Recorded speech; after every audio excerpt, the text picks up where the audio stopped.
Hello good morning everyone, welcome back to KD blogs. और भाई आज हम पढ़ाई वाले मूड में इसने चश्मे वश्मे पहन रखे हैं। ठीक है, आज का टॉपिक भाई बहुत ज्यादा स्पेशल होने वाला है। उस दिन भाई कल वाला असाइनमेंट हो नहीं पाया था तो मैं अभी करने लग रहा था। तो भाई एक सब्सक्राइबर का कमेंट आया मेरे पास, एक पहले भी आया था कई दिन पहले भी। तो मैंने उसको भी बोला था भाई कोई दिक्कत नहीं है, वीडियो बनाएंगे। जिस भाई को भी क्या रखा ना मैंने, डेफिनेटली वीडियो ऑन दिस। तो चिंता मत करो भाई, आपके टॉपिक पे 100% वीडियो डलेगी, कोई दिक्कत की बात नहीं है। तो आज ये वाला टॉपिक उठा लेते क्योंकि काफी बंदों का मैसेज आ रहा है मेरे पास इंस्टाग्राम पे भी। और भाई अगर आपने मेरे को इंस्टाग्राम पे फॉलो नहीं करा तो भाई जाके सब्सक्राइब कर लो, फॉलो कर लो, यूट्यूब चैनल को सब्सक्राइब कर लो और इंस्टाग्राम को फॉलो कर लो। और भाई लिंक डिस्क्रिप्शन में है, और यूट्यूब चैनल तो आप देख ही रहे हो, वहां से सब्सक्राइब कर लेना। और बाकी थंबनेल आपने देख ही लिया होगा। आज हम बात करने जा रहे हैं कि भाई आप अगर विजिटर वीजा पे आ रहे हो कनाडा में और उसके बाद आप यहाँ पे काम कर सकते हो या नहीं। स्ट्रेट अवे नो, इसका सीधा सीधा आंसर है नहीं, लेकिन आप कर सकते हो दूसरे तरीके से। वो मैं आपको समझाता हूँ कैसे। लेकिन जो आपका अगर आप कनाडा विजिटर वीजा पे आ रहे हो, विजिटर का मतलब ये है कि आपको घूमना है। अगर आप घूमने के लिए आ रहे हो तो आप यहाँ पे जॉब नहीं कर सकते। लेकिन अगर आप अपना परमिट चेंज करवाओगे विजिटर वीजा से, आपको लेना पड़ेगा वर्क परमिट। ये प्रोसीजर है और वो प्रोसीजर मैं आपको सारा समझाऊंगा इस वीडियो को, अगर आप आगे देखते जाओगे तो। बाकी आपको एक थोड़ा सा आइडिया दे दिया मैंने शुरुआत में ही कि क्या कुछ सिस्टम है। कि भाई जो विजिटर वीजा आता है उसमें सिर्फ आपके पास इतनी परमिशन है कि आप कनाडा में किसी भी एरिया में घूम सकते हो बिना किसी रोक टोक के, दैट्स ऑल। और बाकी अगर आप वर्क परमिट, अगर जो भी प्रोसेस है उसका आप वो समझाते हैं, उसकी बात करते हैं। चलो, तो भाई आप मान लो अगर आपका विजिटर वीजा लग जाता है और आप कनाडा पहुंच जाओ।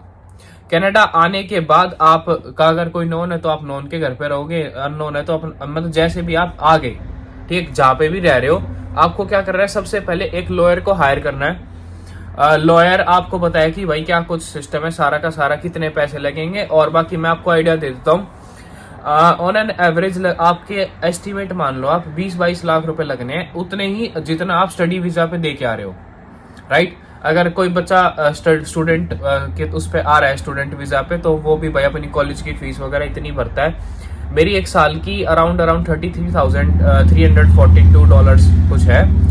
तो अगर वो INR में बताऊं मैं आपको तो भाई वो बहुत ज्यादा हो जाती है, ठीक है। और बाकी अगर कोई डिप्लोमा करे, क्योंकि मेरी डिग्री है, अगर कोई डिप्लोमा कर रहा है तो उसकी भी भाई 2 साल की ही इतनी मेरी जितनी पड़ जाए, जितनी मेरी 1 साल की है। और तो वो इतना ही एस्टिमेट मान लो, अब इतने लग जाते हैं पैसे। इसलिए मैं कहता हूँ आई सजेस्ट कि भाई हर कोई आए। अगर पढ़ने के लिए आ रहे हो तो भाई स्टूडेंट वीजा बेस्ट। अगर आप पैसे कमाने के लिए आ रहे हो तो भाई स्टूडेंट वीजा का कोई फायदा नहीं है। आप आओ वर्क परमिट पे, स्ट्रेट अवे वर्क परमिट पे आओ। और वर्क परमिट का सारा प्रोसीजर मैंने आपको एक पुरानी वीडियो में डाला था कि भाई आपको कैसे क्या मिल सकता है। और अगर आपको नहीं मिल रहा है, अगर आपको कोई स्पॉन्सरशिप नहीं दे रहा है ना, तो ये वाला तरीका भी हो सकता है कि आप अपना विजिटर वीजा पे आओ। विजिटर वीजा यहाँ पे कन्वर्ट हो जाएगा आपका वर्क परमिट के लिए। वर्क परमिट आपको सीधा मिलेगा फिर 3 साल का। 3 साल आप यहाँ पे जॉब कर सकते हो बिना किसी रोक टोक के, जो आपका मन हो, कितने घंटे काम करो।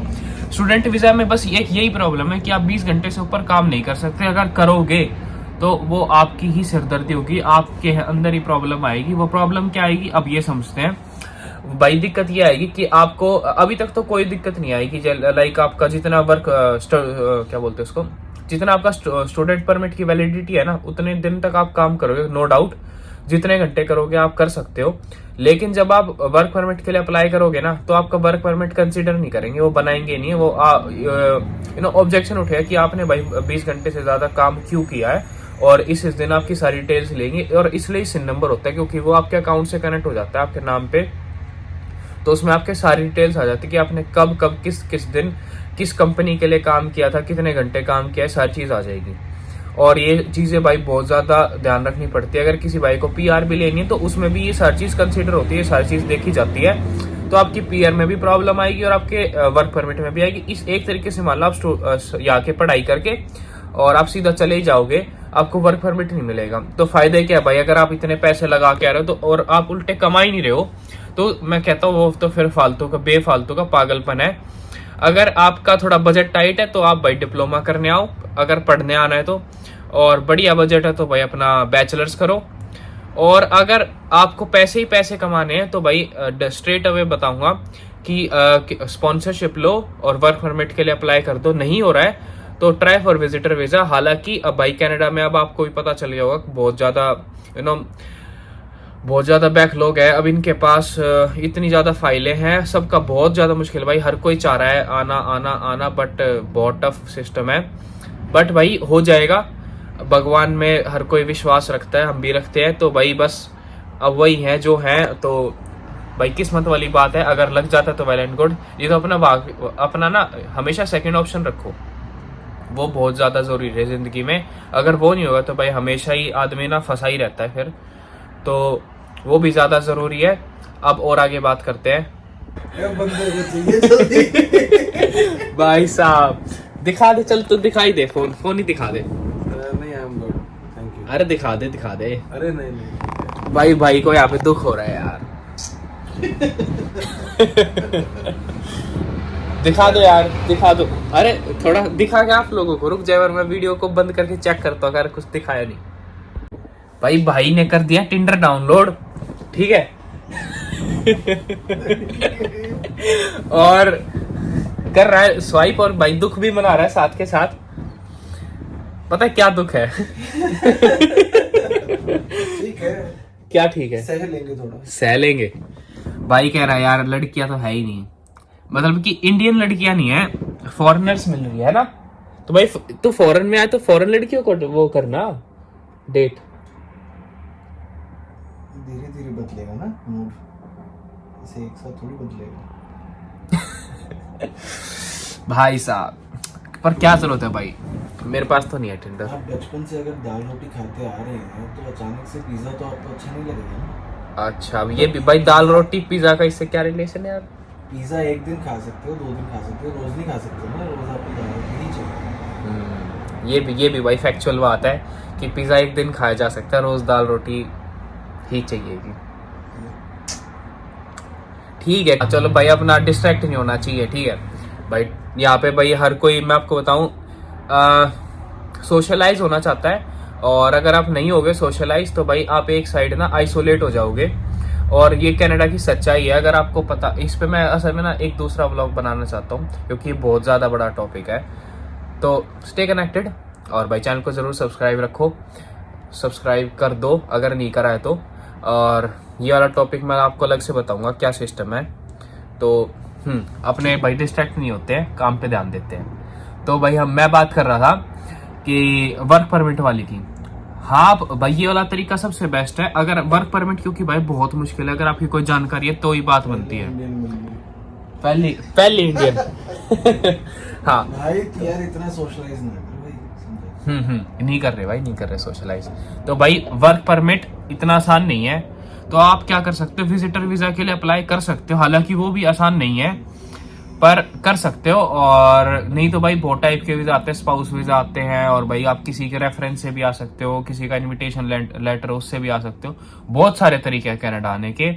और अगर आप चाहते हो तो मैं उस पार्ट पे भी एक अलग से वीडियो डाल सकता हूँ कि भाई कि क्या क्या तरीके कनाडा में आने के और काम करने के। भाई स्टडी परमिट का सीधा सीधा तरीका है अगर आप पढ़ना चाहते हो। नहीं तो इसी विजिटर वीजा पे भी आके अपना स्टूडेंट परमिट निकलवा सकते हो। या परमिट भाई देखो सारे टाइप के, अलग अलग टाइप के। मेन परमिट होता है किस लिए कि आप एक देश से दूसरे देश पे ट्रैवल कर जाओ, वो आपका एक डॉक्यूमेंट है बस, ठीक है। तो वो सारा आपके ऊपर है, आपको जैसे जो करना है। बाकी मैं आपको इसका बजट बता दूं, बजट ऑलरेडी मैं बता भी चुका हूँ। बाकी ऑन एन एवरेज 24 लाख के अराउंड लग जाते हैं, लेकिन बाई चांस वो आप डिपेंड भी करता है आप कैसे क्या कहाँ से करवा रहे हो। कभी कभी भाई 35-40 लाख तक भी एस्टिमेट चला जाता है, ठीक है। तो भाई अपना पहले से ही रेडी रखो, क्योंकि भाई भरोसा नहीं। क्योंकि ये देखो लॉयर अपना थोड़ा वोट लेगा नो डाउट, लेकिन मेन चक्कर होता है कोर्ट का। आपको ये अपनी फाइल ना कोर्ट में लगवानी पड़ती है, और कोर्ट वाले भाई कभी कितना चार्ज करते हैं, कभी कितना, इनका कोई फिक्स रेट नहीं है। तो आपकी बस किस्मत मान लो, अगर आपने अच्छी सी फाइल बना रखी हो, लॉयर अच्छा हायर कराओ, तो मे बी लॉयर ज्यादा ले और कोर्ट कम ले, तो आपका पड़ जाएगा 25-30 लाख के अराउंड। वो बेटर है बल्कि अगर ये ऐसा पड़ जाए। लेकिन अगर लॉयर आपने थोड़ा सस्ते के चक्कर में हायर कर लिया और कोर्ट आपसे ज्यादा मांग ली क्योंकि आपकी फाइल स्ट्रॉन्ग नहीं है, कुछ और भी रीजन कुछ भी हो, तो नो डाउट भाई आपके 40 लाख भी लग सकते हैं, 40 लाख तक खर्चा आ सकता है। मेरे बहुत नॉन्स है जिनके 40-40 लाख तक गए हैं। और अगर आप, और भाई ये मत मानो कि अगर मैंने लॉयर हायर कर लिया अच्छे वाला तो मेरे फिर भी सस्ते में काम हो जाए, ये जरूरी नहीं है। बस आपको ये मेन वाली बात मैं यही समझाना चाहता था, इतना जरूरी नहीं है कि लॉयर पे इतना डिपेंड हो। मेन भाई वो कोर्ट वाला भाई वो भी इंसान ही है, उसकी भी मूड है भाई, उसकी भी क्या होता है, उसकी बंदी से लड़ाई हो रखी है, जो भी सीन है, और वो आप पे चढ़ जाए, समझ रहे हो ना। तो भाई ये वाला सिस्टम है, कोई भरोसा नहीं है। बाकी हाँ, अपना इतना बैकअप जरूर रखो 40-50 लाख तक का, बाकी हो जाना चाहिए 20-25 लाख में ही, ठीक है। सो दैट्स ऑल भाई। और भाई मिलते नेक्स्ट व्लॉग में। और अगर आपका कोई और भी डाउट रह रखा हो जिस भाई को मैंने नहीं लिखा कमेंट में कि I will make a video, तो भाई so sorry, because you know जो पुराने वाली वीडियोस है मेरी भाई, उसमें नोटिफिकेशन नहीं आ रही मेरे पास कि भाई किसने क्या कमेंट करी है। यूट्यूब का ही कोई प्रॉब्लम है, आई डोंट नो क्या किस वजह से हो रहा है ये सब। तो भाई इतनी सारी वीडियोस डल चुके हैं ऑलरेडी, तो भाई मेरे को एक एक कैसे खोल लूँ। तो आप लेटेस्ट वाली वीडियो पे कमेंट कर दो, ठीक है। तो मैं लेटेस्ट वाली वीडियोस के सारे कमेंट्स पढ़ता हूँ, ऐसी कोई दिक्कत नहीं है। पर जो पुरानी वीडियोस है, अगर मेरे पास नोटिफिकेशन आती है तो मैं पक्का देखता हूँ। अगर बाई चांस आपकी रह जाती है किसी भी रीजन की वजह से, तो भाई लेटेस्ट वीडियो पे कमेंट डाल दो। और अगर आप मैंने आपको कमेंट में लिख रखा है ना कि I will make a video, तो आपको टेंशन लेने की जरूरत नहीं है। सभी भाइयों का जिस पे मैंने लिख रखा है उन सब पे भाई 100% वीडियो बनाऊंगा। तो दैट्स ऑल भाई, मिलते हैं नेक्स्ट व्लॉग में, और तब तक के लिए बाय बाय।